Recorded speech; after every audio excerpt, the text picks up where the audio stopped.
Good morning and welcome to day 7 of our 34-day fantasy RV tour of the Eastern Maritimes. Today we're heading to Hopewell Cape, New Brunswick, leaving St. John, New Brunswick. So far this is the second campground that we've been to. What I want to talk about today is getting fuel in Canada in the RV. I think that's a big question that a lot of people are concerned with, and I did a little Googling and a little reading up on some of the forums, and it's kind of funny when people ask that question. Usually someone that's been to Canada or even a native Canadian will chime up and say, yeah, we have gas stations, we have grocery stores, it's a civilized country, right? Yeah, absolutely. So what I noticed as we were in the States in the Northeast, all of our truck stops that we use with our TSD fuel savings card were the Irving truck stops. So Irving is a huge company out of St. John, New Brunswick, I believe, here in Canada. And so that's a lot of the fuel stops that we're seeing up here is the Irving. So I think it's reported that diesel fuel costs more here in Canada, but with the conversion between liters and gallons, as well as the stronger American dollar, we're gonna find out really how much different it does cost. We really only had about one day here in St. John, and it was a pretty cool experience seeing the reversing falls. Here in St. John, New Brunswick, you can see the reversing falls, which is where we're standing now. And it's the St. John River, which is flowing into the Bay of Fundy and the Atlantic Ocean. And the Bay of Fundy has the largest tides in the world. And here you will see a difference of 24 feet from low tide to high tide. Low tide here was about 1 hour ago, and the high tide is 6 hours later. So 5 hours from now, not only will the water level be drastically different, but it will actually be flowing the opposite direction as the tides from the ocean pushes back this way. So hopefully in 5 hours we're going to be in this exact same spot, and you can see the water moving behind Chris from right to left. And I don't know if this is how it works, but I'm assuming we come back in a few hours and the water is going to be going from left to right. Yeah, it's 10 a.m. right now. High tide is supposed to be at its peak at 2:30 p.m. So we'll try to time it around then. But it's going to be really cool to see the water moving different direction. That's something we've never seen before. Once in a lifetime experience here in St. John.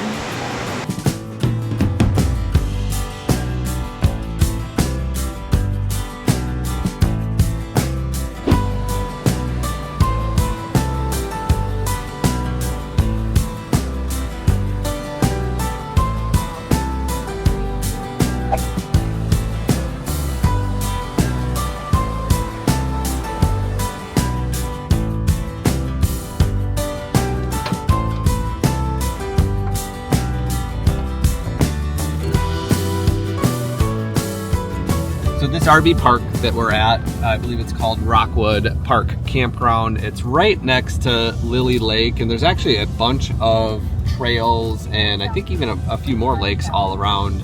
But this is, you can tell, a pretty popular spot for people in this area to come and hang out. And then you throw in a delicious seafood restaurant right here, like a short walk from your campground doorstep, and you really can't beat that. So I was pleasantly surprised by learning about all the history of St. John here. You know, it's just something that we don't learn in our history books, and this is a very historic town for Canada. Yeah, I can't say I ever thought I would be traveling to St. John, but here we are, and it's incredible.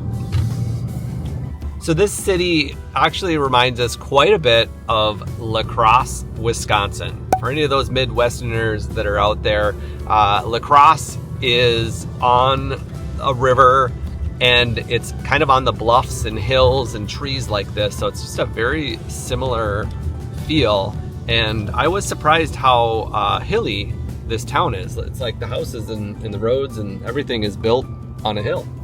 We also learned that it's very green and woodsy. 80% of the land here is green trees. Yeah, so timber is a very big part of their export, of course, but we were surprised to learn that they have such a large oil industry here as well, and I think it's second to Tejas. to the Texas industry. Yeah, which is pretty big. So I think the tour guide said if you're getting fuel north of New York City, it's coming from here. Oh, I didn't hear that tidbit. You didn't hear that? No. So we've been juicing along on St. John diesel for quite some time now. All right, we are coming up just a few short minutes to the falls view, and I am really, really hoping this is going to be something that we've never experienced before. I mean, how many times have you seen a river go backwards? Never. So there are certainly a lot more people here. Oh, do you see it, Ben? Yeah, it's going the other direction.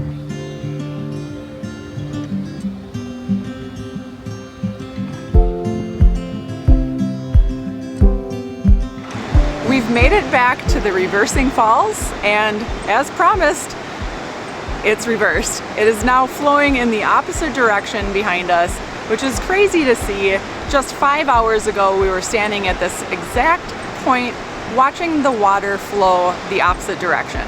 So it's true, it really does reverse its flow, and it is quite the phenomenon to see in real life. Look at the ducks out there. They're getting Pushed around. They're getting flown backwards.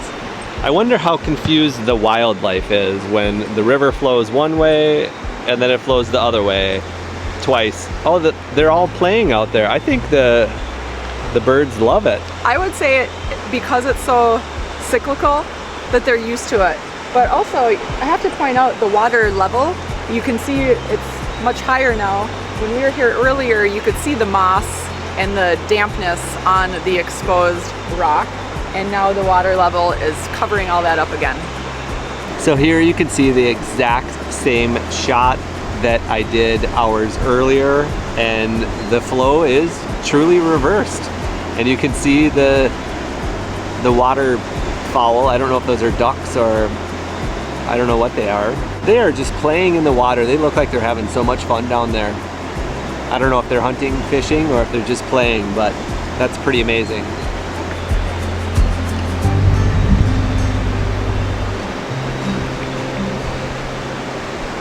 So they float down and then they fly back up, and they just do it over and over again. And they just get their fill of the fish that's coming in from the Bay of Fundy. That is so amazing. It's like a nature channel out here. There's hundreds of them over here. So it definitely makes sense that these birds are hunting as the reversing of the water brings all the fish in from the Bay of the Fundy. And they just come in and eat. It's like a big feeding ground. Feeding frenzy. So since we were here this morning when the current was very strong going out, we didn't get to see what the actual transition process looked like, but we just ran into a kind of a local Canadian. She's from Toronto. She's from Toronto. Named Mary, who has been here for a couple of hours waiting for this to reverse. And when she first got here, the water was very calm. So it kind of makes sense as the transition happens between the two fighting currents and tides that it's a bit of a calm before it actually reverses. I'll reenact it. So the water's flowing this way, right? Much, much more rapid though. Water's flowing this way. And then you get the high tide pushing this way, and it slows down this water. You got to do the tide going up. Oh, that's double. Just that one goes up. Start slow. Okay, I'll reenact it. So the water's coming this way, flowing pretty rapidly. From the St. John. From the St. John at low tide. And then you get the high tide coming in the opposite direction from the Bay of Fundy. And it slows and it forces. And this eventually, nothing's happening, very calm. And then you see a little bit of circular, and then you get a little bit of this taking over, and it takes over, and it takes over. All right, let me see your tide hand again. Let me film you doing it. The tide goes St. John River flowing out towards the ocean. The Bay of Fundy, the tide starts low. So that's why the current is really strong going this way, because this is actually, you know, it's kind of falling down, speeding this way. And then as the tide rises, which rises over 20 feet, it continues to go up, and then it pushes against this current going this way, continues to go up, and then it turns the force and moves it back that way. Your tide was off. Your tide was way up here. Very good. Right? Very good.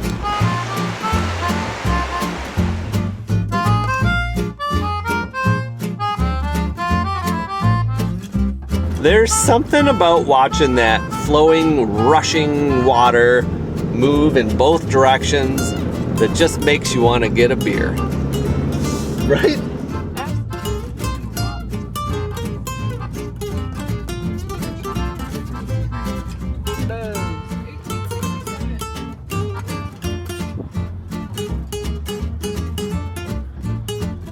It's the moose. You gotta take a picture with the moose.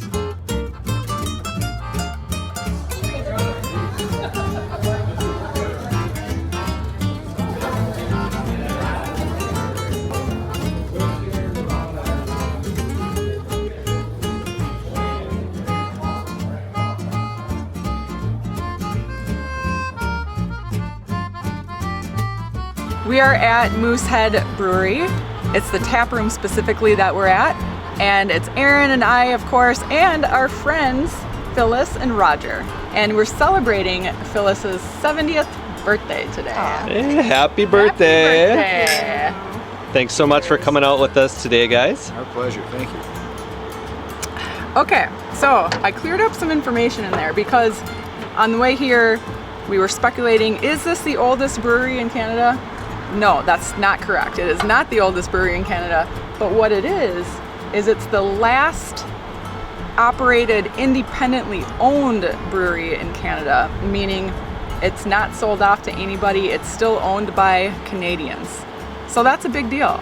Aaron and I decided to get the flight, and I just took a happy birthday toast out of this 10 penny, which is based from the original recipe that they built this brewery with on their first brew.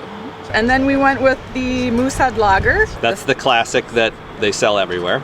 Yeah, the classic that they sell everywhere. And then we did the Session IPA and the East Coast IPA because even though we're not big beer drinkers, when we do drink beer, we prefer IPA. So that was an easy decision. And the sun is shining once again, so we're gonna sit on this beautiful patio and enjoy.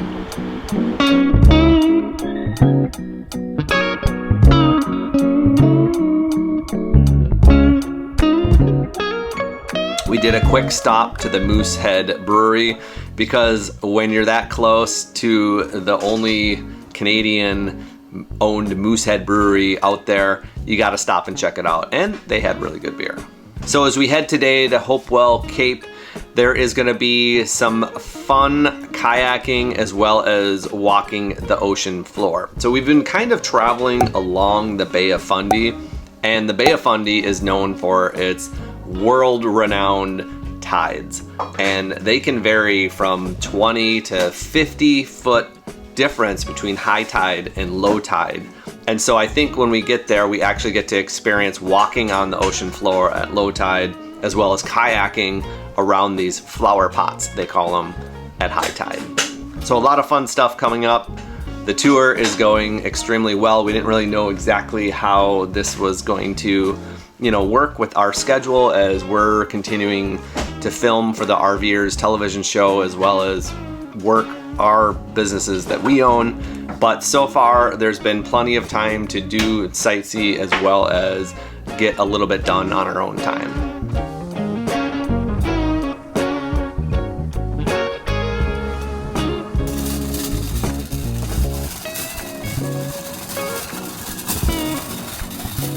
So believe it or not, there is a Costco in St. John here, and it's the only Costco, I believe, on our trip on the Eastern Maritimes here in Canada. So we had to take advantage of that to stock up on a little bit of stuff. Chris just rolled back in from her morning trip, and I'm curious to see if there's any major differences between the Canadian Costco and the one back home in the States. Maybe she got some good local stuff, because Costco's really good about regionally having some local fairs in their stores. Oh, they have a little block. They can't come and rush you out the door. Hi guys! Did you miss me? Well, every time I go to Costco, I get the same amount of stuff. I can't go in and get like 3 things. Yeah, I think this is a great idea to stock up before we go to Newfoundland. Was it different? I wish I had more time there. Ooh. So it was very similar to Costco in the States. Very similar. The most striking and obvious thing was that every product had French language on it because it's bilingual here. Yeah. So of course that grabs your attention. It takes a little bit longer to read things. And there were definitely like French inspired treats and things there. The food was similar yet different. There were some products that I've seen, like I got you your deep dish pizza that you like. Oh, nice. And then there was other things that I've never seen before, like for example, Oreo cupcakes. And it was very similar to here, where when I first got there at 9:10 a.m., the parking lot was fairly open. They opened at 9 a.m.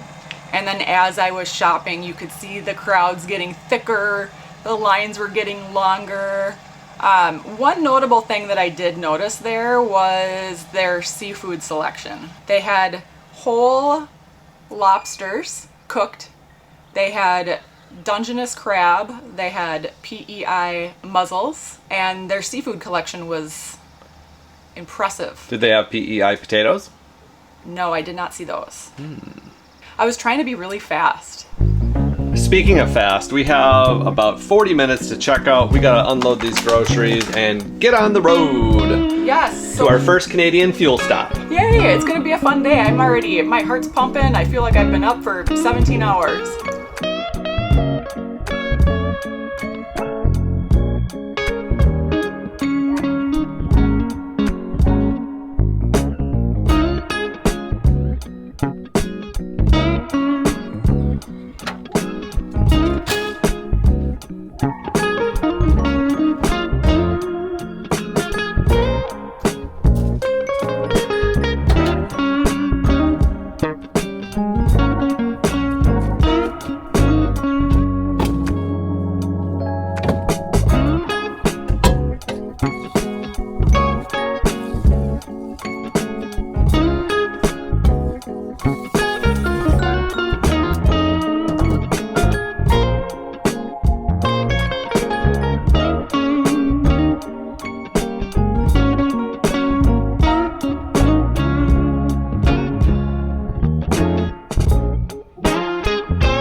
So now we go 8 miles on Highway 1 east, and we're gonna come up to the Irving Big Stop.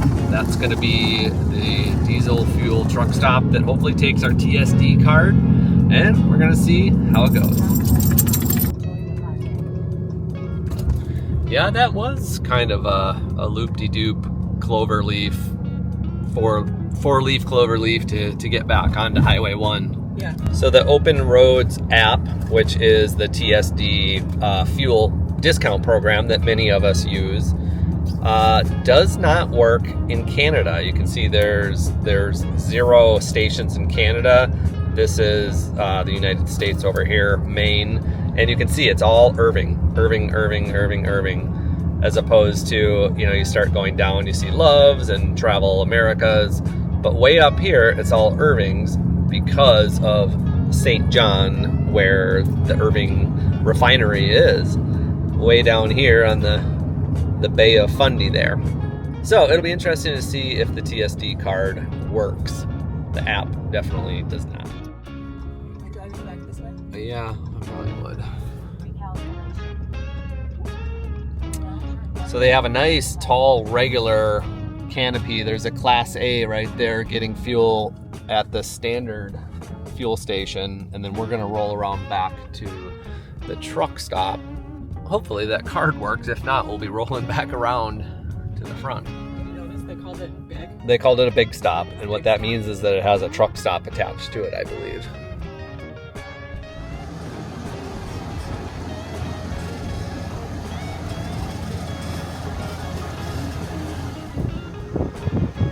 Okay, let's see. Wish me luck. It says fuel type limits are 0, which means so prepay, truck stop, pump 2. When I asked the attendant inside if they accept US TSD cards, he said he does not believe they accept them, so it will not work. And then I asked if we could prepay with a different card, and he said no, he does not have any control over this pump because they are isolated systems. Yeah, it works to just pay at the pump with the regular card. So we used a regular card, which, you know, at least we didn't have to relocate over to the regular car area. Yeah, and deal with any, you know, congestion problems because it's nice and dead and quiet over here at the truck stop. We got room to groove over here.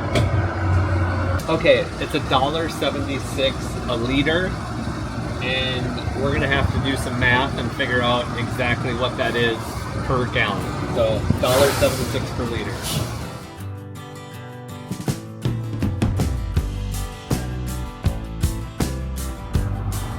Could we look any more American at the fuel pump? What a weird American touristy thing to do, to sit and take pictures of getting fuel.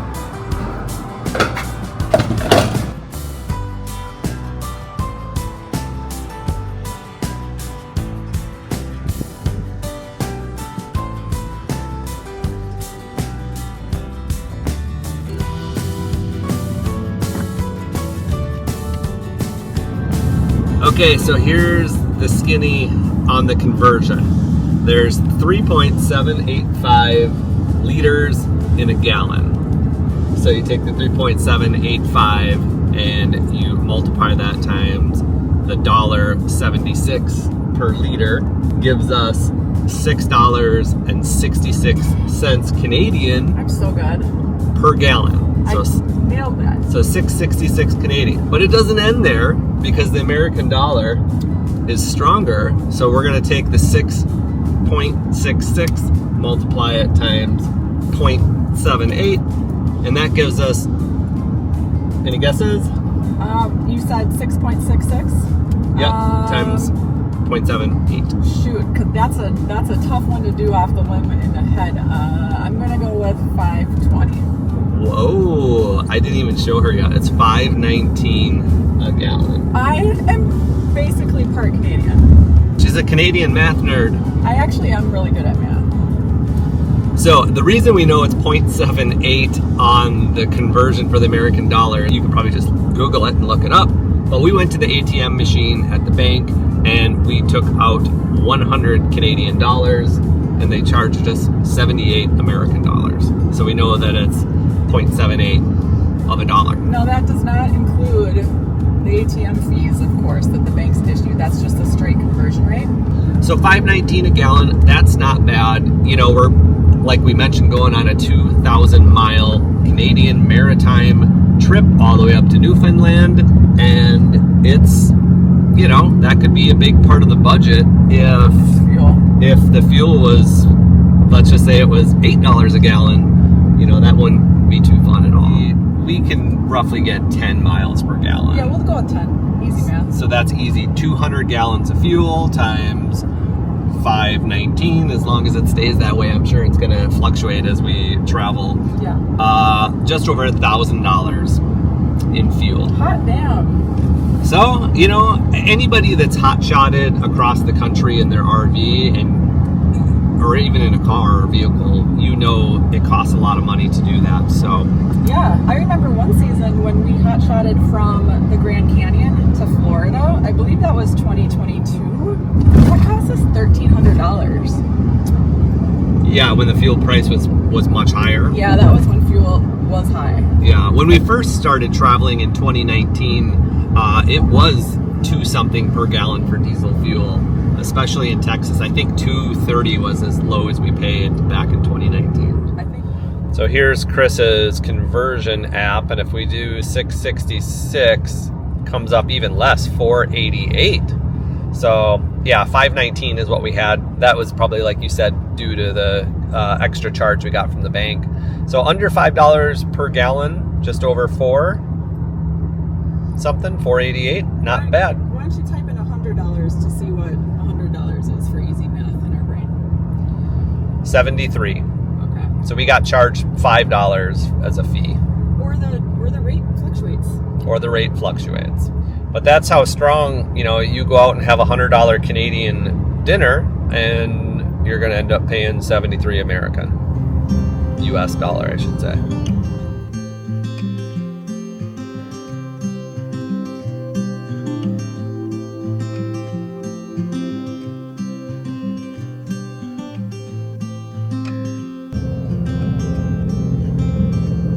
I've never seen a four-wheeler on a highway before, have you? Maybe in Wisconsin.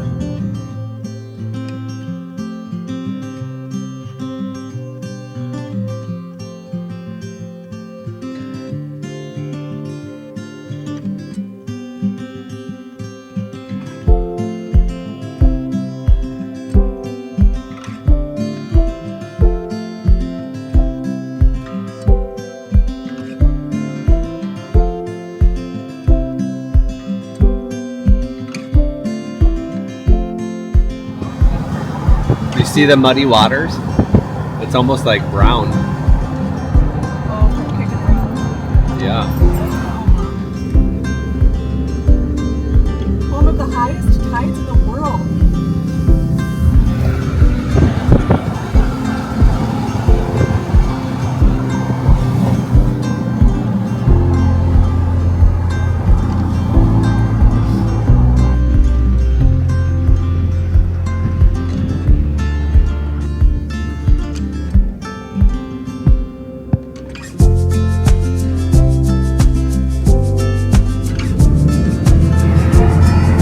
Look at that covered bridge. Ooh, that's so cool.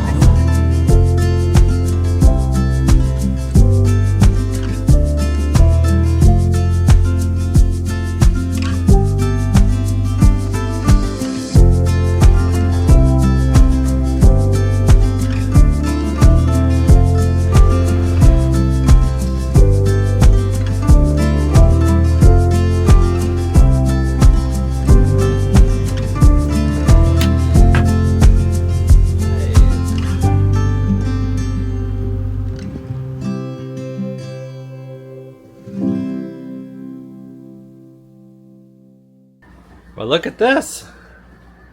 That's the Bay of Fundy right out the window. We got a beautiful end spot here looking directly at the Bay of Fundy. That's pretty cool. Beautiful. I wonder if we're going to get sunrises over there, maybe. Great spot. This is a very, very kind of rustic, cool campground, and this is going to be a fun stop.